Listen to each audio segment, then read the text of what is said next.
Are you mad as hell and don't want to take this anymore? Tired of lies and agendas by the 1%, the powers that be? If so, come to the event that exposes the global conspiracy and offers real answers. ConspiracyCon returns to the Bay Area for a cutting-edge 13th year. Discover the truth about mind control, weather control, Sandy Hook, 9/11, the Fed, chemtrails, JFK, and more. See Foster Gamble of Thrive, Marshall Summers, Bill Still, Jim Fetzer, Freeman, True Ott, and more. Plus Swami Beyondananda, the Cosmic Comic, along with other great special guests. ConspiracyCon 2013 at the Milpitas Crowne Plaza, June 1st and 2nd. For more info, call 925-449-6844. That's 925-449-6844. Or visit conspiracycon.com. Conspiracycon.com. Where other conferences end, ConspiracyCon begins.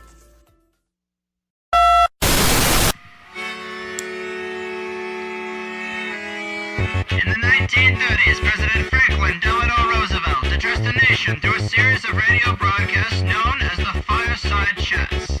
His aim was to reassure the common man that our society would recover from its troubled times. But we're far from 1930, and I deal with a different kind of fire.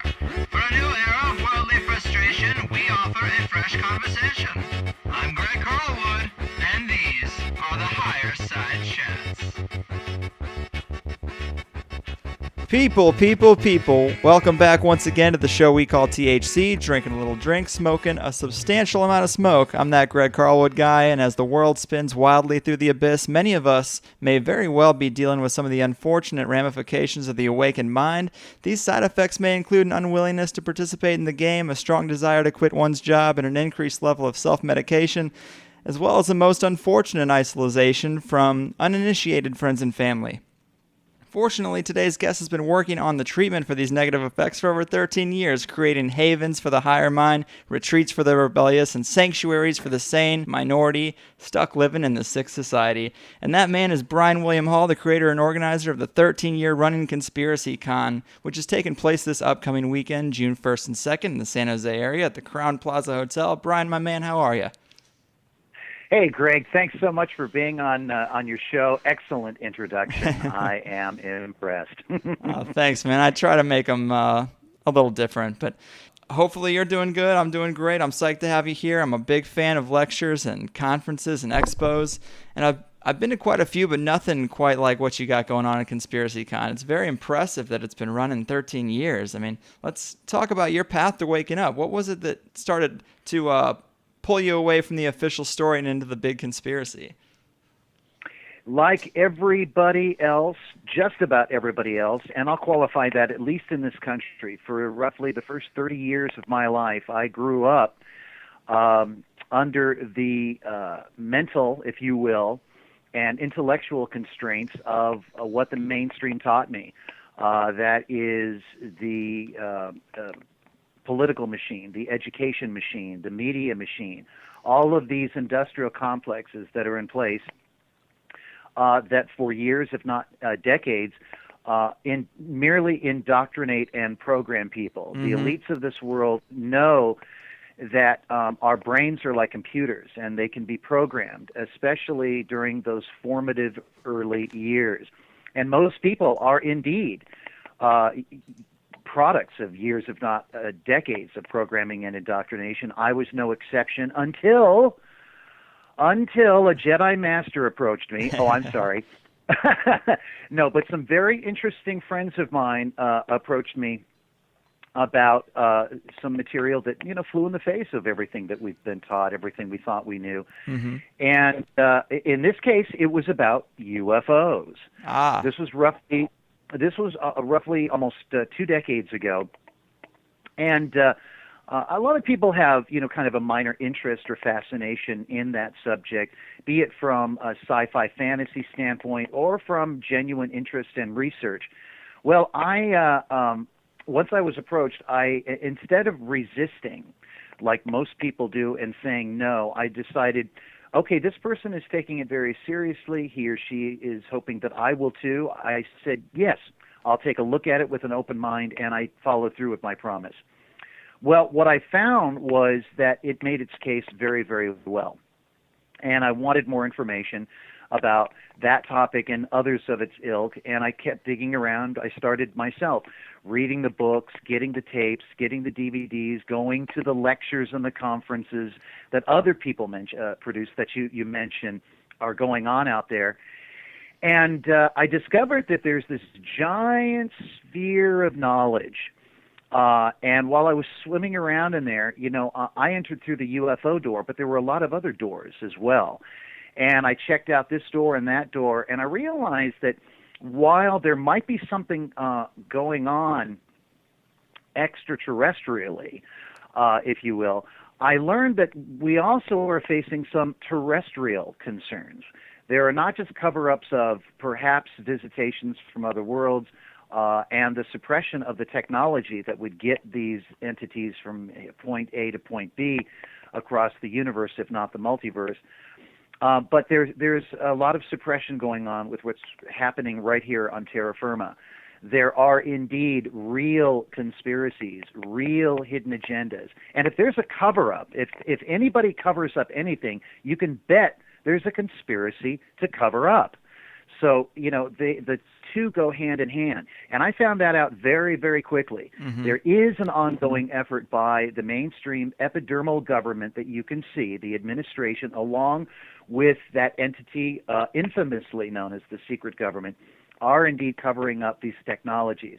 Whether little green men exist or not, the ability to traverse space and defy Newtonian physics, perhaps time travel, deep space travel, teleportation, you name it, that's going on in what's called the secret space program, which I learned about studying UFOs. But that's bringing me a little bit closer to home to a lot of things that are happening right here with regards to planet Earth and its history, what's been going on with humanity. And I realized, as I did more studying passively, just to educate myself, that one cannot have a fundamental understanding of Earth history or current global geopolitics unless one acknowledges the existence and influence therein of that which is colloquially known as the secret government or the shadow government. You cannot have a fundamental understanding of what we call life on Earth until you realize that there are groups and individuals along with their institutions in place whose decisions affect all of us, yet they answer to none of us. And let me tell you, friends, they do not have your interest or mine at heart, and that is putting it very nicely. I thought, where can I find out more information about that? It's felt more urgent than, say, UFOs or even the UFO cover-up. Yes. And I looked around, and I'd gone to all kinds of conferences on that topic, on other topics. I didn't see anybody doing anything on hardcore conspiracy. Anyway, I had a few dollars and this crazy idea. I was with a group of my peers who also produce events here in the San Francisco Bay Area. And this was back in the year 2000. I said, guys, I've got this wacky idea. How about a conference on conspiracies? And the room lit up. Everybody realized, wait a minute, that's where we're all headed. That's the thing to do. And so we got the website and called it ConspiracyCon. And we are now at our 13th event. That's coming up next weekend, June 1st and 2nd.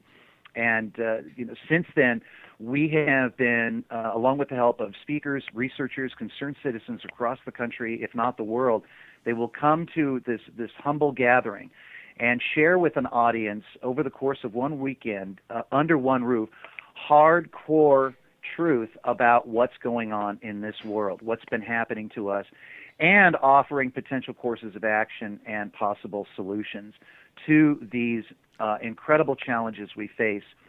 And I know that's a tough pill for some people to swallow. Yeah. Perhaps not your audience, Greg. I know that's a tough pill to swallow, but the human race better wake up and take a look at some sobering things because time, she is running out. When parents tuck their kids in bed at night and tell them that monsters don't exist, I'm sorry, but that's erroneous. Monsters do exist, Greg, and they run things. Yeah. And I feel it's important to facilitate awareness, which is the key. Your first best destiny and mine is to educate ourselves and as many others as possible. The light at the end of the tunnel is that there is strength in numbers. So we've got to keep it up. Keep up your forum, which is this wonderful podcast. If I can, if people support my efforts, I will keep up the conspiracy conference here in the Bay Area. That's a general overview, but I think that's a good idea of where I'm coming from and what I've been up to and why. Yeah, man, that's awesome. A theme that's been coming up on the show in the past few episodes is that a lot of times these things come out of an isolation. I've as a kid in high school, and I was pretty rebellious and felt somewhat isolated, felt like I was on a different type of page. And now, with events like Conspiracy Con, there's other like-minded people there. With this show growing in numbers, it's like, wow, I'm in my little world turning the tide from a place that started out of isolation. And now it's growing to my worldview, not necessarily my worldview, but the opinions of the people that I find really interesting. I'm sharing those with people and they're getting more on board, and it's pretty cool. But like you said, you put this event on for 13 years, which ironically is what set off the year of my real awakening, or at least the first time I started thinking about the degree to which events in society are really manipulated. And of course, that would be 9/11. And I guess your first conspiracy con would be the one pre-9/11 conspiracy con. That has to be somewhat interesting. What was that like? What was the first one like? It was, it was, yeah, indeed. As I look back on it, it perhaps was prophetic, by accident, by design, who knows? But even by the mid to late 90s, I began to realize that something was very, very wrong. And this is approaching the time when I became more proactive when it came to this kind of research, this kind of knowledge, how important it really is. And a lot of people still poo-poo the idea of conspiracies. But again, ladies and gentlemen, that's called programming. Congratulations. Congratulations on, yes, you're giants, but you're sleeping giants. And hopefully you'll wake up soon. But that's the robot thinking. And it's time, like the great conspiracy researcher David Icke says with his book, it's time for a robot's rebellion. And I've had David Icke. He was, as a matter of fact, he was at our first conference in May of 2001, just a couple months before 9/11. We had some other great speakers like the great Jordan Maxwell, Mark Phillips, Kathy O'Brien. They talked about mind control. We were talking about chemtrails at the time, but one of our researchers, and it could have been David Icke, was predicting that something like this, like 9/11 would happen. He said, just you watch, folks, just you watch. There's going to be a very, very large event, and it will probably be blamed on terrorists. I believe it was either he or another speaker who said that. We probably got it archived on DVD, because we record all these presentations. One, to make them available for those who couldn't attend.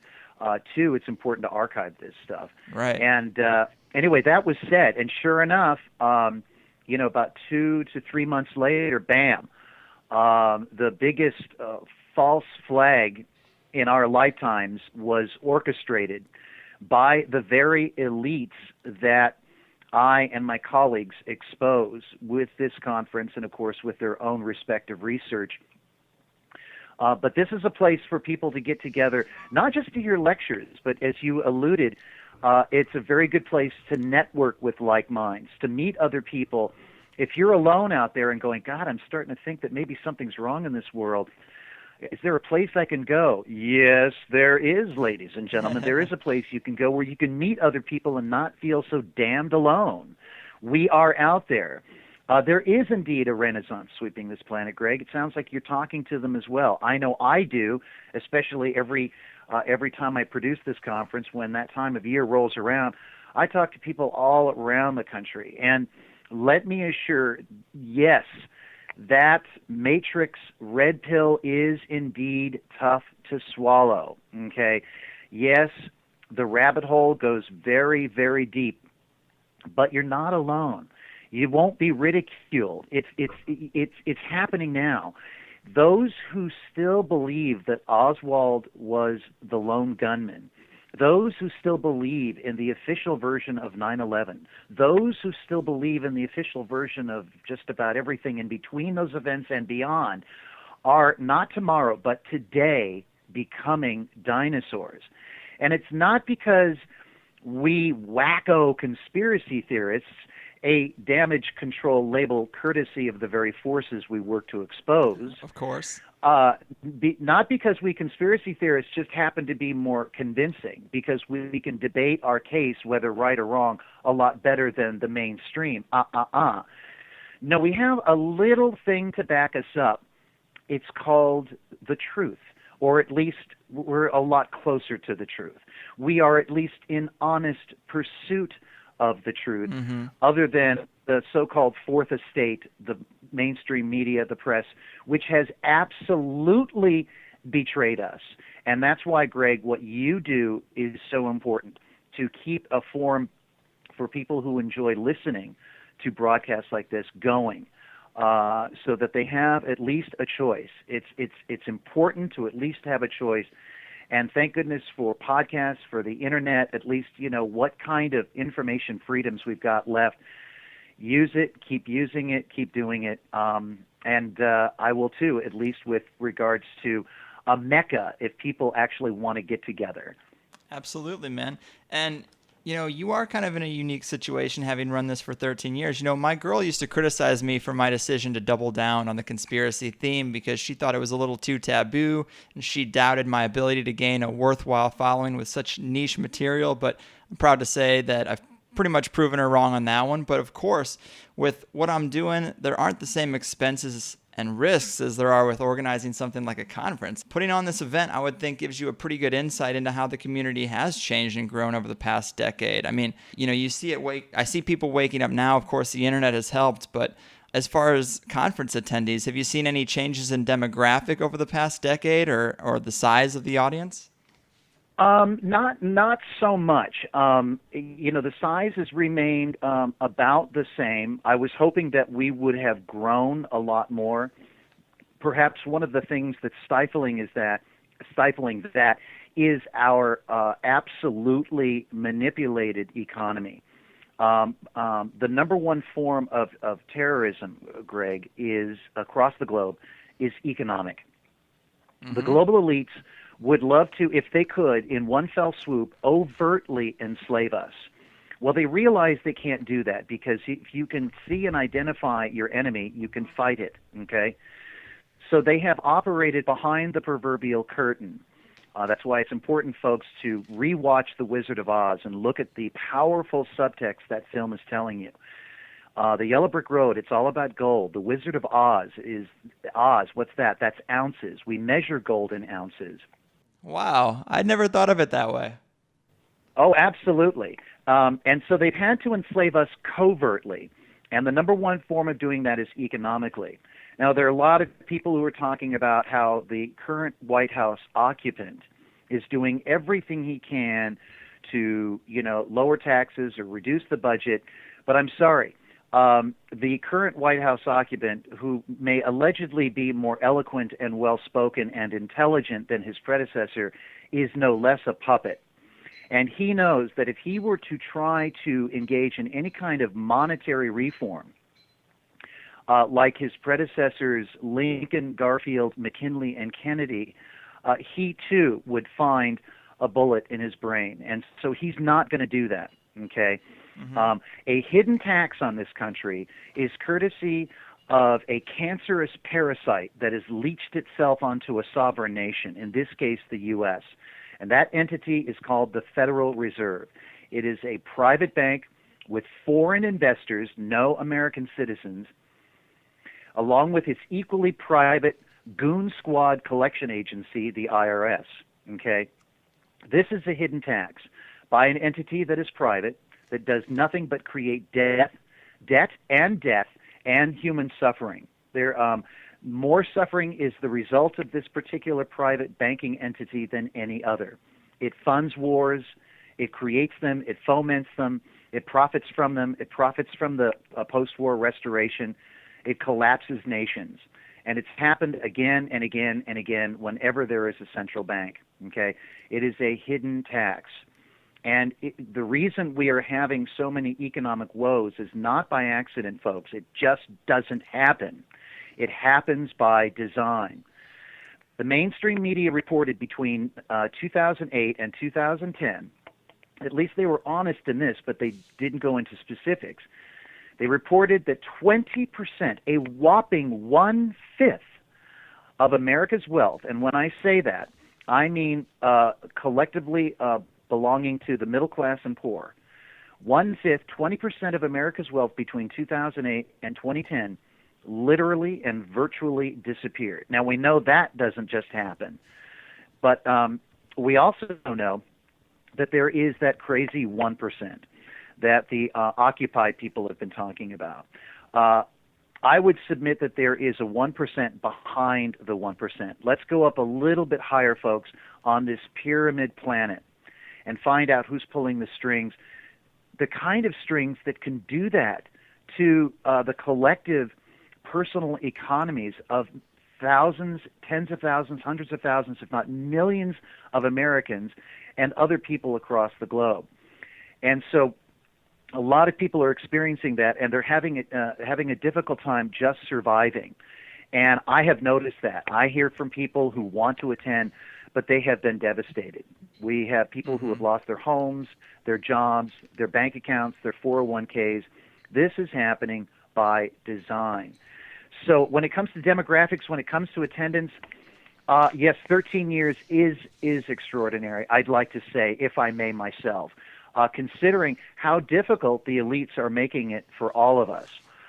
But I forge on because I have to. I find a way to make this conference happen because we do get enough people to keep it going, just barely. It's a struggle, it's a fight.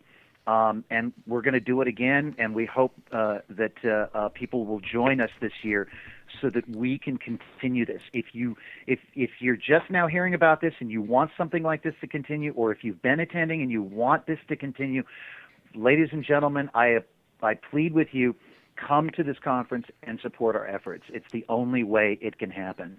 I agree with you. I've seen many failed ventures in the conspiracy space. I really liked this show with Kevin Nealon, Conspiracy Zone, on I think it was on some network TV show. And it was on for such a short amount of time, and I was like, man, Kevin Nealon is really the perfect kind of host for what I'd like to see, but people didn't support it, and it went away. And I mean, you got to follow the money is what people say, and by funding the ability, even if it's hard, if you fund the ability for authors and speakers and artists to make a living in this conspiracy space, professionals will explore it more and the effects will reverberate outward, because right now there may be a lot of people who have they're writing for Money Magazine, but in their back of their head they have an interest in UFOs, but they know they can make a lot more money talking about Google stock and Apple stock than they can discussing the Ramshackle Forest UFO case. But they may want to do that, but they need to know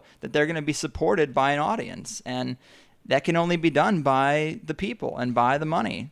Stop funding the corporations that are incrementally making our situations worse with more invasive products and lower wages, as well as more job requirements every year in the same jobs. Like, stop powering them with your money. Give it to the conspiracy side, I'd say. Yeah, I thank you very much for following through with what I said. Right now the truth is a hard sell. It really is, especially in a society, in a system, in a matrix built on a foundation of lies, deceit, corruption, murder, famine, crimes against humanity and Mother herself, the likes of which, if people were to realize it, their heads would spin right off their shoulders. They would realize, oh my God, I live on a science fiction planet and don't even know it. We really do, folks. Everything is opposite. You're in a mirror world. It's like Alice in Wonderland, ladies and gentlemen. Black is white, up is down, left is right. You're inside the looking glass, looking out. This is fantasy land. It's kooky land. It's crazy land. And again, that's by the design people and their institutions you have never met, people who operate behind, as mentioned, the curtain, the proverbial veil, a veil that you pierced, Greg. I have pierced that veil. My colleagues have, speakers, concerned citizens, everybody I've worked with. Everybody is starting to wake up. Now, people are, even those in the waking up process, still have their own paradigm and worldview, and I respect that. I should qualify everything that I say right now by saying this is my worldview right now at this moment. It could change in 5 years. It could change in 5 minutes, okay? I could look at something that would make me, it would force me to reconsider everything I thought I knew. See, truth and reality are not solid. They are constantly flowing and changing and ebbing and tiding, just like rowing that proverbial boat gently down the stream, okay? Nobody but nobody has a monopoly on the truth. And seeking it is not a destination. It is an ongoing, lifelong journey. And whether or not this conference continues, I will continue that journey in some way myself. But I wanted to qualify that because there are people I know who acknowledge the rabbit hole exists, okay? And some people stop there and they think, oh, no, that's the truth. I don't need to go any further. Wrong. Sorry. With all due respect, if you've acknowledged the rabbit hole and you want to know the truth, it's time to take your first few steps down, okay? And I've met a few people who've taken their first few steps down, and that's great. But I've also worked with people who've gone way, way, way down. And let me tell you something. As far down as my colleagues have gone, the rabbit hole still continues to go deeper and deeper and deeper. It is like a layered onion that you must peel away, peel away, peel away. And I'm not afraid to find the truth, no matter how controversial it is. I want to know. Do we not fear that which we do not know more than anything else? A lot of people think, "Oh, that's fear-based." Talking about conspiracy, "Oh, I don't want to give that my power. I don't want to empower the conspiracy. That's negative." I'm sorry, but when is talking about conspiracy or the truth, no matter how dark it might be, how is that negative? It is what it is. It's how you perceive it. It's how you interpret it. It's how you deal with it. I would submit, Greg, that those who are able to seek the truth in both the light and very dimly lit places have the most intellectual and spiritual fortitude on this planet. And again, it's time for us to grow up and take a look at some disturbing things. But if we can do it together, it won't be that difficult. There is strength in numbers. Unfortunately, even with this renaissance of waking up around the planet, the truth movement, whatever it is, we're still embryonic. We still bear the burden of knowing these things while desperately trying to wake up everybody else around us, because we really do base our conclusions on a lot of facts, testimony, documentation, history, pattern. It's not like we're saying, "Oh, I believe in UFOs and conspiracies. I'm a conspiracy buff. This is fun. This is cute. I'm part of a club." No, it's not fun. It is difficult to bear the burden of knowing these things. But it's also not about belief system. And that's another trick alongside using the term conspiracy theorist that the media likes to use. They like to use, well, that's what these people believe. No. What you believe has little or nothing to do with the truth. I would like to say that I have concluded, based upon all available evidence, testimony, documentation, history, and patterns, that there is something to the conspiracy and that there is a very good reason to continue pursuing it and exposing the real problems and the real problem makers of this world. And there is enough documentation, Greg, if anybody wants to look for it, to sink 12 Titanics. You don't have to go digging around deep, dark dungeons anymore to find the truth alongside Indiana Jones. You don't. It's right there on the internet. Or if you know how to read between the lines, purchase a newspaper. Sometimes you'll find it there. It's everywhere. And the best place to hide things? In plain sight. Just look at the world with more focused lenses. and try to understand the symbols around you. That's how the elites operate. It's right there in front of our eyes. They know they can get away with it because they also know that 99% of the people walking the surface of the earth are symbol illiterate. Get to know why the CBS logo is an eye. Get to know why there is a pyramid in all-seeing eye on the back of the dollar bill. Get to know why there is so much sun symbolism in so much of what we see. And the list goes on. It's everywhere. Anyway, I could go on until the cows come home. Greg, if there's anything you want to interject at this point. Well, I'd say let's dive into this content a little bit. I mean, when I look at some of the past guests, I definitely recognize a lot of the big names. You know, David Icke, Douglas Dietrich, Jordan Maxwell, Michael Tsarion. But what have been some of your favorite presentations of the years past? Well, I'll tell you, one of the people who has influenced me the most is the great Jordan Maxwell. Some would find him very controversial. I find him perfectly controversial. I was introduced to his materials in the mid to late 90s, and I finally got a chance to see and meet him around that time.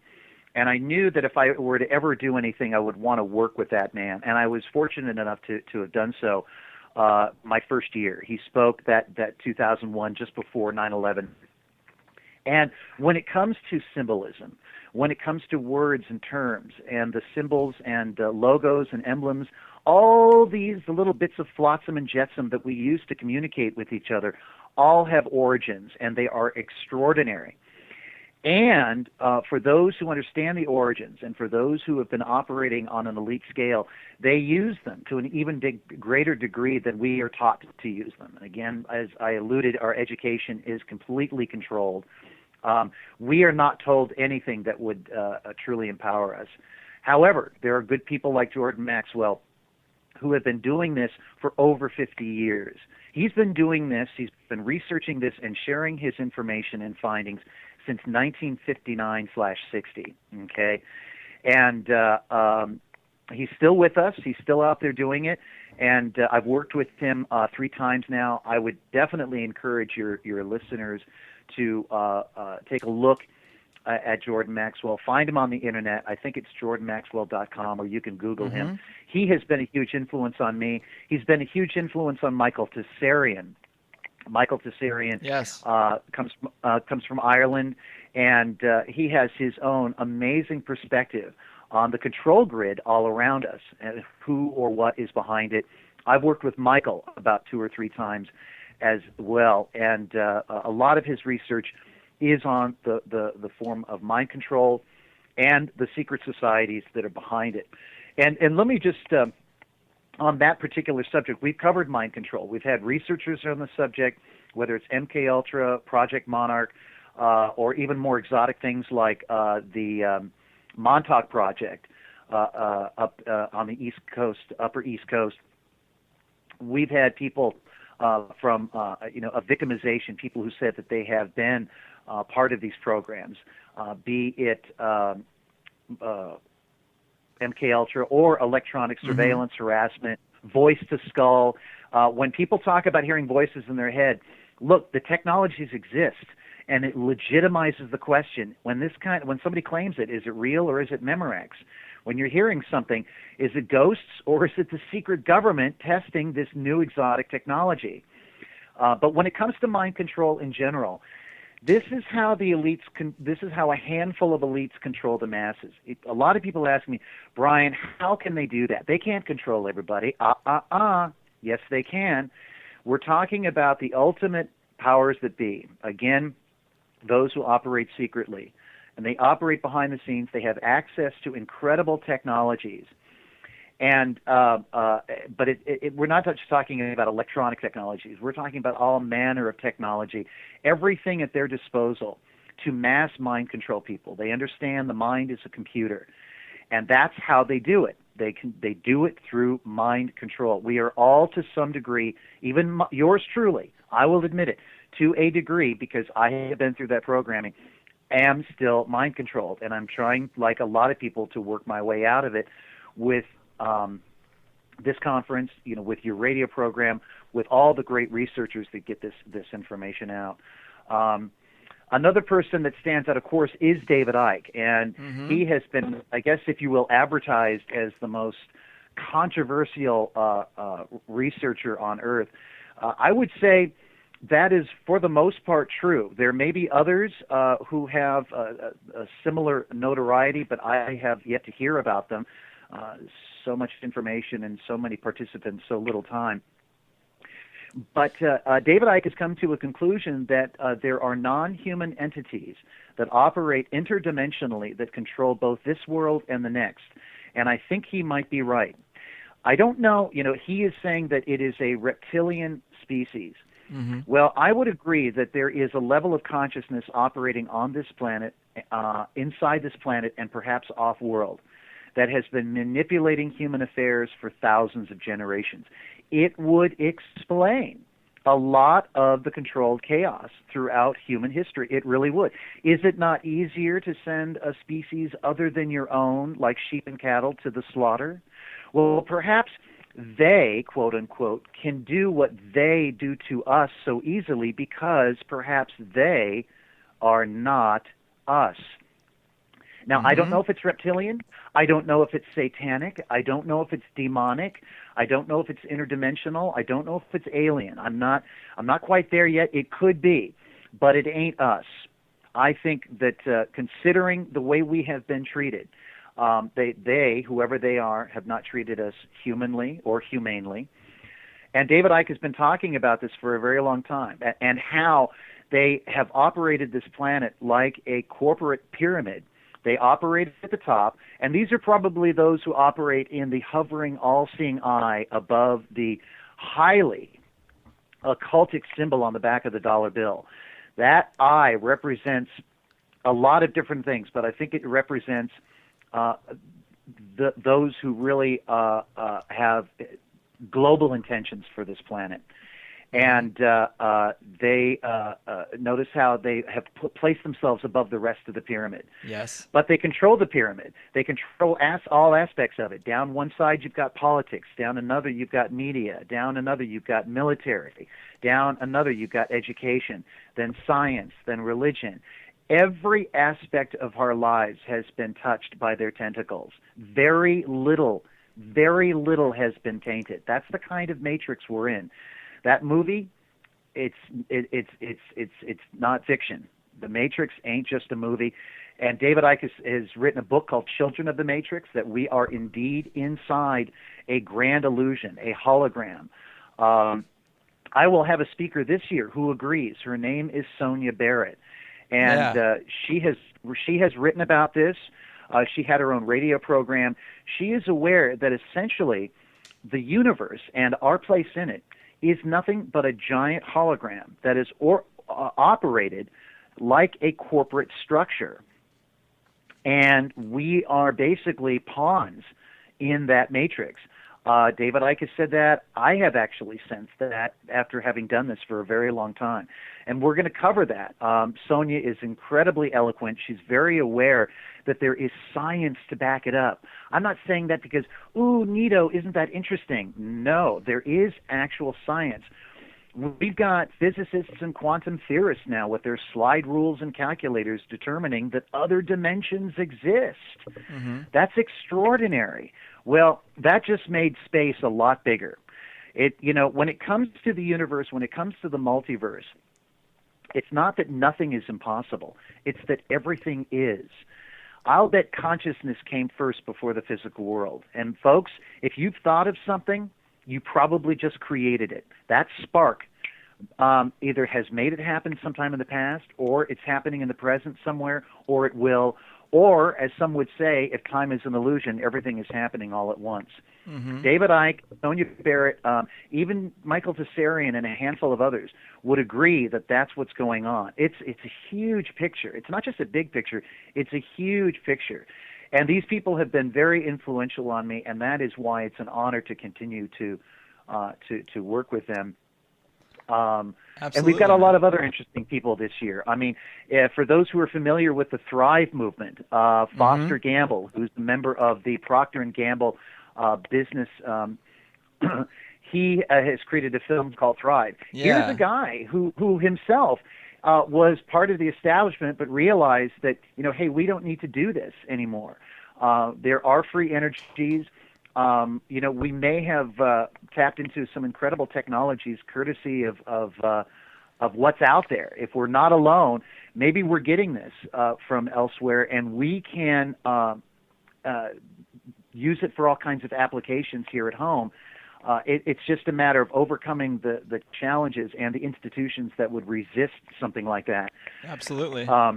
Yeah, when it comes to UFO technology, folks, again, it doesn't matter whether little green men exist or not. The technology does, and someone's got it. But the first step on the road to freedom, Greg, and I would say this to you and your audience, is to realize that you are all slaves, at least in the jaundiced of our so-called masters up on high. Mm-hmm. And they are not going to share one thing that is going to help set you free. When it comes to auditing the Federal Reserve or abolishing it, for the Ron Paulers out there and the Fed, I agree, but they are going to fight tooth and nail. Mm-hmm. They are also not going to, when it comes to the UFO disclosure movement, the government is not going to disclose. Because, look, it's the year 2013. Where's my flying car?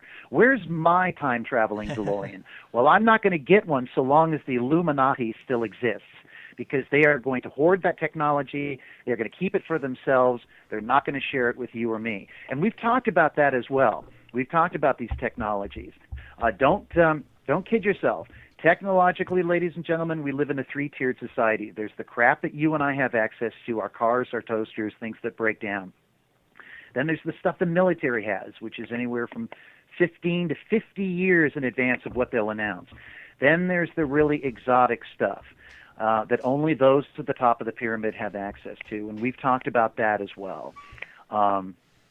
We've talked about the secret space program. We've talked about the fact that the moon itself is a highly anomalous neighbor. Our nearest neighbor may be an artificial construct. David Icke talks about that the control grid operates off-world, and that our nearest neighbor may be an intimate part of that.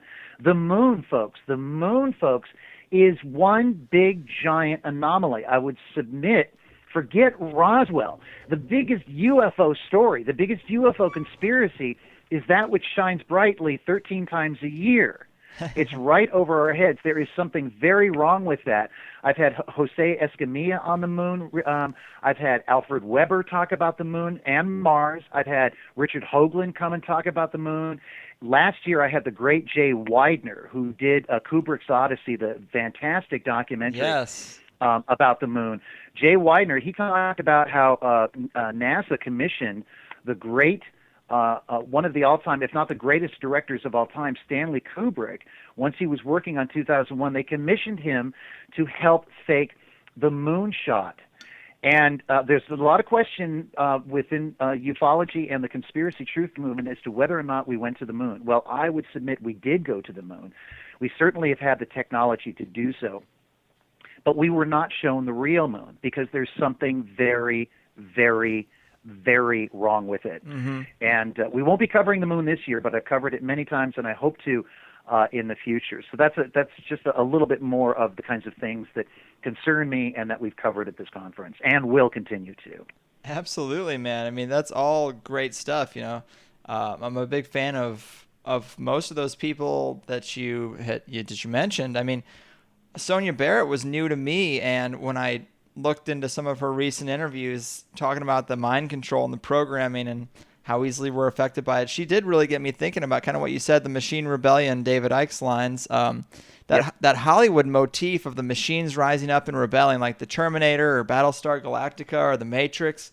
It's something people talk about, and they wonder about the technological singularity, the Ray Kurzweil stuff. But if you come from the angle that we were originally created as a slave race, or just to keep it simple, we're definitely treated like gears and cogs by the corporate overlords. I mean, maybe the rise of the machines is a symbolic representation of the worker class rather than the technology of the working class. And or maybe we're just repeating the same cycle. We're created as a slave race. We rise up. We create our own technology. That technology rises up. Then they make slave machines, and then those machines rise up. Because I guess by nature, when you're creating workers, there's always going to be more of them than there are going to be at the top. And when they get smart enough, they'll overcome that. That is a very fascinating concept, Greg. Interesting how you would suggest that the robots' rebellion would be the very machines that we slaves create, a la Battlestar Galactica, which was a very, very good show and an excellent allegory for just the concept you addressed. David Icke talks about a time loop, that we are in a loop, that all of this is cyclical, and we need to break that cycle. I have often thought that, as enlightened as it is to consider reincarnation, that even reincarnation, if we keep coming back again and again and again, is in itself a mutation. It's a trap. It's a trick. We keep incarnating on this prison planet. And, every time we do, we don't remember our life between lives. We don't remember our past lives unless you find an expert who can hypnotize you and do those things. But as a rule, we're born into a society with institutions in place to ensure we forget those things, that we forget ourselves, to disconnect us from consciousness. We are drops of water in a sea, and we don't even know we're part of the sea. Mm-hmm. We are indeed disconnected. We are individuals. We feel that as humans, to be human is to be subjective in nature. We're all different. We're all separate. Well, supposedly, technically, scientifically, spiritually, consciously, we're not, and that's where we need to go. We can talk about the mechanics of what's happening right here in this particular vibrational frequency, this plane on Earth, but perhaps something higher is going on. And there's that cycle. We are built as a slave race, and then we build machines, and then they maybe become self-aware, and they feel like a la Galactica, that they were a slave race that need to rebel, and now we're the bad guys. It's interesting. Absolutely. It's a matter of perspective. Who's the bad guy? Well, maybe we're on some sort of cosmic food chain.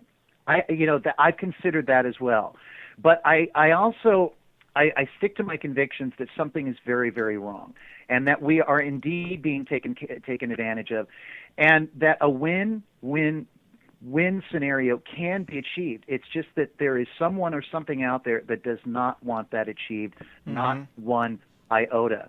And, we only have so much time on this planet to learn these things before we transition. And there's a lot of talk about, if we have souls, what do you do when you die? I would submit folks that if the universe, if not the multiverse, is that big, you've got options. There are folks in the spiritual meta community who say, go to the light, go to the light. Well, what if the light is a trick? What if it's a trap? What if that's where you go to be reprogrammed, where you have your memory filaments removed so that you've forgotten everything, and then you can just be sent right back to this factory, this sweat house called Earth, to do it all over again. Shit. I would submit, folks, if you find yourself having transitions, stop. Hold your horses, look around, and check your options. Ask for your higher self, okay? Ask, go within, because if that process is part of a loop that keeps bringing us back here, I say screw them. Find someplace else to go. Don't come back here if you're just going to end up being enslaved. Just a thought, suggestion. No, that's awesome. Another great speaker that is going to be at this year's conference, I'm hoping that I can catch him in the hallways and do a little conversating with, is Freeman. He's pretty awesome. He's loaded with little interesting nuggets. One of my favorite things that I've heard from him that's been tagged in my mind came from this lengthy interview where he was talking about programming and the occult influence of Disney films. And he said, that song, When You Wish Upon a Star, well, what do you think a star is? It's a pentagram. They're literally talking about performing magic. And I just thought that seemed pretty damn interesting, especially among the other examples he was given. And I believe his talk is going to be on similar things this year as well, right? Yes, he's absolutely correct when it comes to the occultic nature of the kinds of films and programming that Disney and the Disney Corporation subjects our eyes, ears, and minds to, especially those of young children, those formative years I mentioned earlier. And indeed, the media, entertainment, occult, industrial complex continues to subject us to incredible ideas, concepts, symbolism. Again, go back to what Jordan Maxwell has researched. But Freeman is uber aware of this as well, and he's going to be covering basically how the nation is being controlled by people involved in the satanic movement, that they use occult technologies, they use mind control to basically have their way with us. I mean, we are to them the sheep and cattle. We are puppets. We are pawns. We are in a global game of chess played by the worst of tyrants. And I would submit to anybody listening to this conversation, those who represent one of the alphabet soup agencies, those whose job it is out of Area 51 or Utah or wherever to monitor transmissions. Let me tell you something. In this global game of chess, when we pawns are no longer, when there are none of us, you too, as rooks, knights, and even bishops, will be sacrificed in order to protect the king and queen. Absolutely. So I like to say that. I like to put that out there to anybody whose job it is to listen to us, because we conspiracy theorists are the so-called bad guys. Sorry, but we're trying to save this nation, folks. Absolutely. And Freeman is going to be a very important part of that, because, as I said earlier, how can a handful of elites control the masses? They have mapped and tapped into one of the biggest mysteries known to humankind, and that's which rests between your ears and right behind your eyes. And folks, every single nanosecond of every day, they are working you. And it's important to wake up from that ancient slumber and see guys like Freeman. He's a young guy, and he gets it. Interestingly, though, he comes with an interesting pedigree. His father was involved in a lot of this stuff. And while Freeman was growing up, he began to wake up to that fact. So he's kind of got a double whammy. There's the stuff that he's learned from his own father and family, and then there's his own research, which is incredible. Absolutely. And, we've got a lot of other great people with us. James Fetzer, who is one of the best researchers into the JFK assassination and 9/11. It's the 50th years. anniversary. Yeah. 50 years, a half century since the elites killed JFK. And again, people are getting that, not just with the help of Oliver Stone's movie, but people are really getting that we are being lied to, and that Oswald was not the lone gunman, and that the official version of JFK is as much hogwash as the official version of 9/11 and so much more. Jim Fetzer is one of the go-to guys when it comes to that. He's got some updates and brand new revelations about what happened that day, why it happened, by whom, and what their plans since are for this country. It's almost like the assassination of America. It really is. Mm-hmm. And it's important to talk about that. It's important to, if we don't, I know this is a cliche perhaps, but if we don't remember our lessons of history, we're doomed to repeat them. And so James is a wonderful historian in that regard. And we should not forget JFK because of what was done to him. He was, he wasn't perfect. He was born into a corrupt family, no doubt. But he didn't have the programming that his older brother went through, courtesy of their father, Joseph. The oldest son was being groomed for the presidency. And that involves a lot of that programming during the early formative years. Well, John didn't have that. Jack didn't have that. Neither did Bobby. And so when Joseph had to go with his second choice after his eldest died, Jack and Bobby actually became wild cards, and they started doing some good things. They started arresting the mob. They started producing silver certificates, debt-free money against the will of the Federal Reserve, our central bank. Jack threatened the CIA. He fired the then director, Alan Dulles. He promised to get out of Vietnam in 5 years, which, of course, threatened the military intelligence occult industrial complex, which, of course, is owned and controlled by the bankers. And he was making incredible speeches across the nation, telling the truth and saying that he would expose the conspiracy. Can you believe it? There was a president that was saying this. Yeah. He was out there talking about the conspiracy, a president of the United States. Well, they couldn't have that. They couldn't have that. And so they put a bullet in his brain for all to see, all to see. They did it with Lincoln. They did it with McCarthy, with McKinley, with Garfield, all of whom defied the central bankers of their time. So a message had to be sent. And the message is loud and clear for those who can read it. This is what happens when you This is what happens when you mess with us. Mm-hmm. Anyway, James is going to talk about what happened and the historical ramifications of JFK.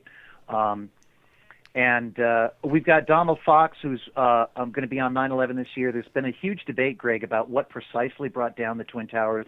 Donald Fox, who spoke eloquently at the Vancouver hearings on 9/11 last year, I think he's got the answer. I think he's got the one thing that will hopefully put a lot of debate aside in the 9/11 truth movement and unite us, because there has been a huge schism about precisely what brought down the Twin Towers. There are those who say that it was just nanothermite that did it. There are those that say it could have been directed energy weapons. Well, I'll give you a little bit of a hint, folks, based on the science. Based on solid physics and science, there is a huge nuclear signature involved in the Twin Towers. Really? And I think it's going to settle the argument once and for all. And Donald has the science. And if you've been disputing that, or if you agree with that, he's the person to see. He's going to have some incredible material. And when it comes to 9/11, you and I could probably talk forever about what's wrong with the official version. But this particular issue has divided much of the 9/11 truth movement. It has. I thought it was very important. And I think Donald Fox is going to settle that debate once and for all. And we hope people come see him. When it comes to technologies, weather modification technologies are real.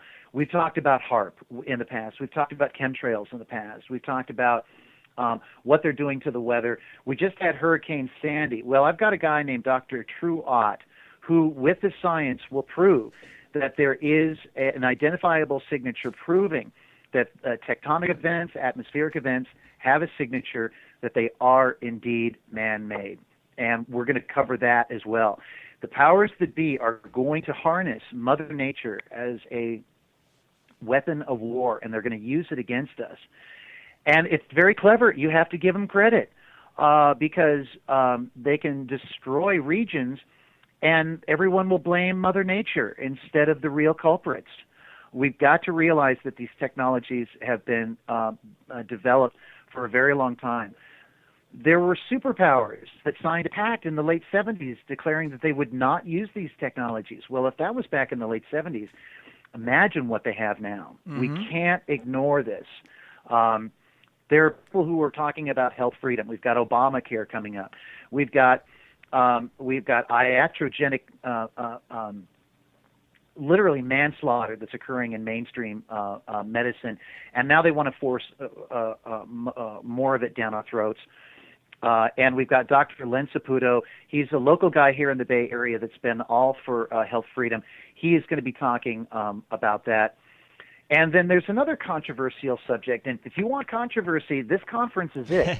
I've got a gal named Sophia Smallstorm. Now, Greg, you may have heard of her. She has researched everything from 9/11 to chemtrails, and that's all the aerosol, the clandestine aerosol spraying that's going on above our skies, the streaking, the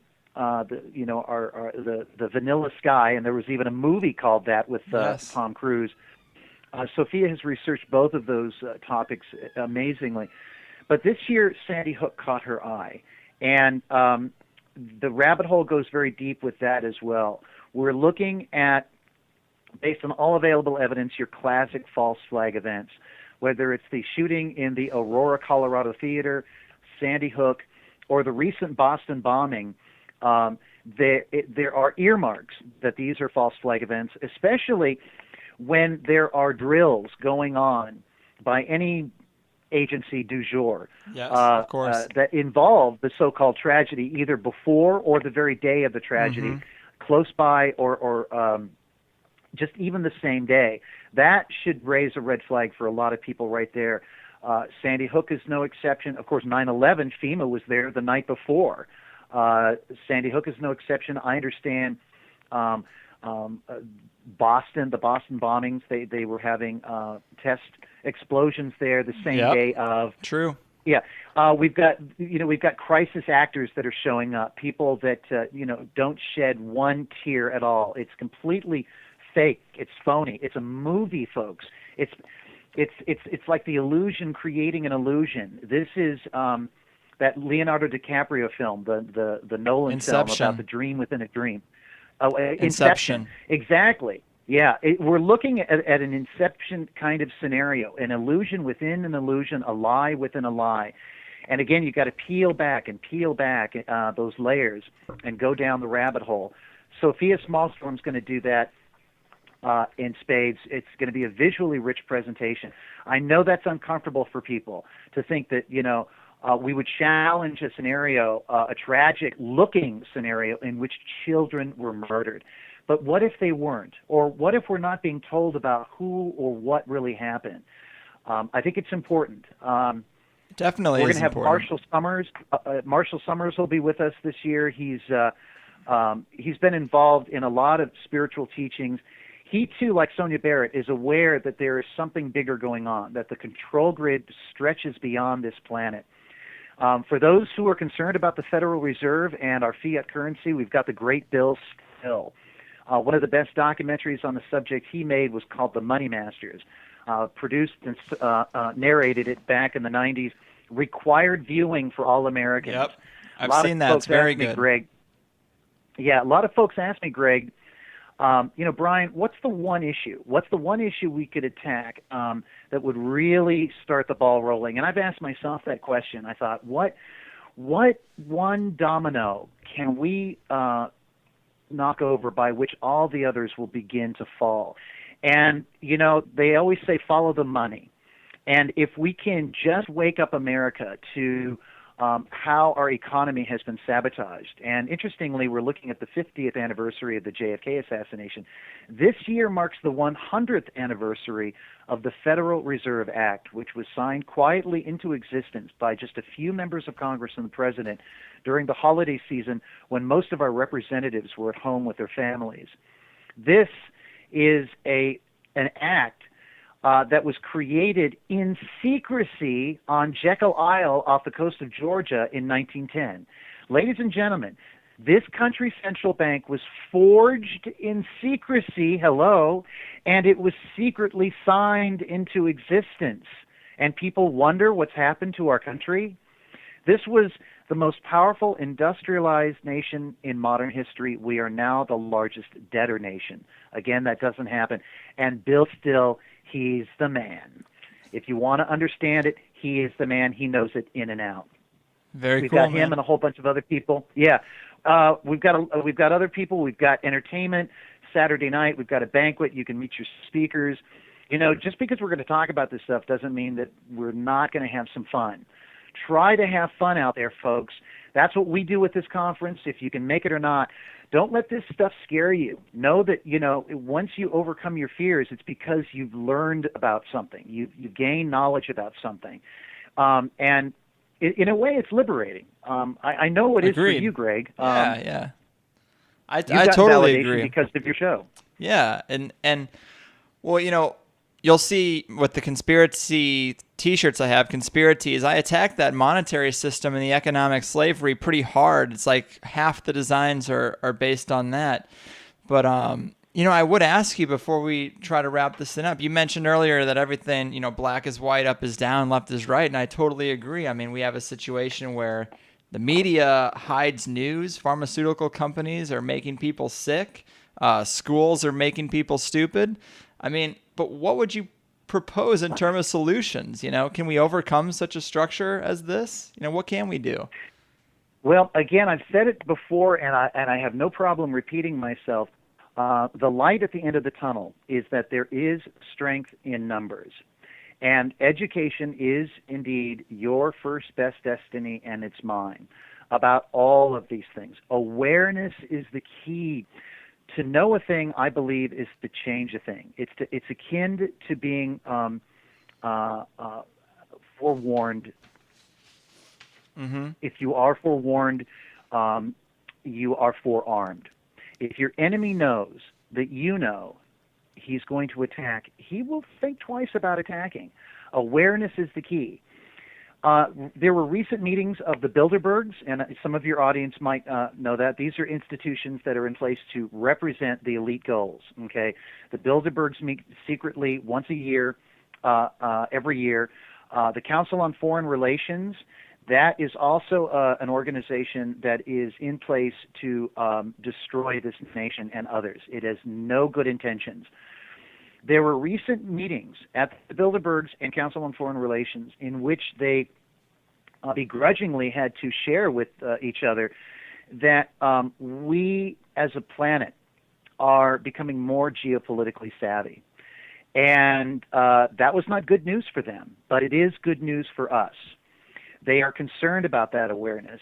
And Greg, have you noticed that the agenda seems to be speeding up faster and faster and faster? Yeah. I would submit that we're not seeing all these false flags and the agenda shoved down our face faster and faster and faster because that's what the elites do. That's what the Illuminati does. Yes, it is. But I would submit like a physics equation, the very famous one, for every action there is an equal and opposite reaction. The powers that be, and again, these are blanket terms, but I think your audience gets the idea. They are not acting, they are reacting to our action. We are waking up. It is happening. We are becoming, indeed, more geopolitically savvy. They've admitted it amongst themselves through leaked documents, leaked videos. I've seen it. I've heard it. I've met the people who were there to report on this. They're not happy about it. So guess what? It's working. That's why I'm doing what I'm doing. Mm-hmm. That's why you need to continue what you're doing. Education and awareness are key. That's the answer. I'll finish with this before I'd like to give out my phone number and web address. Absolutely. For those who are more interested. People say, Brian, damn it, we've heard the bad news. We just keep hearing bad news. What's the good news? My response is the good news is that you have heard the bad news. Okay. Touche. Yeah. What's the best kind of medicine, Greg? Preventative. If there is a cancer invading, in this case, the body politic, wouldn't you want to know as soon as possible? Wouldn't you want to know as soon as possible so that you could diagnose it earlier True. And treat it much easier? Now the cancer, it's been the body politic has been riddled with it for quite some time. So I'm not sure if the patient can be saved. But if the patient's still alive, and it is, there's hope. And that's my answer to your question. What do we do about it? Well, we got to grow up and become adults. We got to hear the bad news. And that can be an incredible driving force. It's what drove me to invest thousands of dollars of my own money into a crazy thing called a conspiracy conference. And here I am 13 years later. I'm still doing it. I have the respect of my friends and colleagues, and nobody's calling me a loon. Nobody's calling me a nut. As a matter of fact, if anything, more and more people are going, you know what? You're right. Wow, this is going on. Mm-hmm. And so that's what motivates me. I think that's the answer to your question. If people want to find out, Greg, can I please give out some contact Absolutely. info? Let's do it. Okay. This is the 13th annual conspiracy conference, and 13 is actually a sacred number. It's a lucky number, folks. Don't think otherwise. It's all backwards. It takes indeed backwards. It takes place at the newly upgraded Crown Plaza Hotel in Milpitas, California. That's in California's famous Silicon Valley, in the South Bay of the San Francisco Bay Area. It occurs June 1st and 2nd, 2013. For more information, please give me a call. My office number is area code 925-449-6844. I'll repeat that. That's area code 925-449-6844, or visit us on the web at www.onlytruth, all one word, conspiracycon.com. That's conspiracy, then CON, short for conference or convention. Conspiracycon.com. Click anywhere on the main page graphic to enter. From there, you can find out more information on speakers, schedule, tickets, etc. We hope to see you there. I had commented earlier about these gatherings being a solution for isolation in this area. And, when I do go to these events or lectures and the crowd is lacking or I'm the only guy under 40, it actually cuts much deeper. So it is important that people actually show. That's an important part of the puzzle.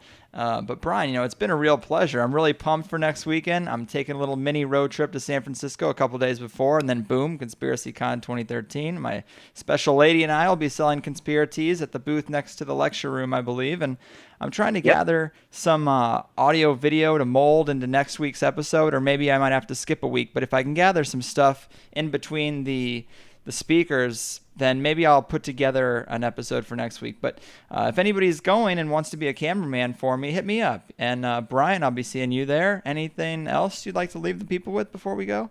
I just want to let your audience know that indeed you will be there with us. So if there are people who follow you and your show, if anything, come up to see Greg.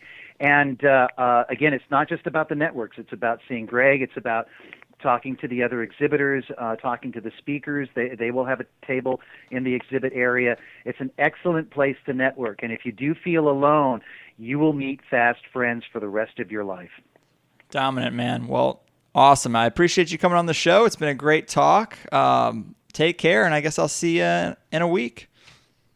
Thank you, Greg, and thank you to your audience. We'll see you all soon. All right, man. Take care. There we go, people. Another one bites the dust. There may or may not be a show next week. We'll see what happens at the con. Thanks for listening and sharing and all the amazing things you do. I'm getting really into the events this year because I think that's where the power is and the community is. And I hope to see some of you listeners there. And we'll smoke a bowl and we can show the Cylons what a real rebellion looks like.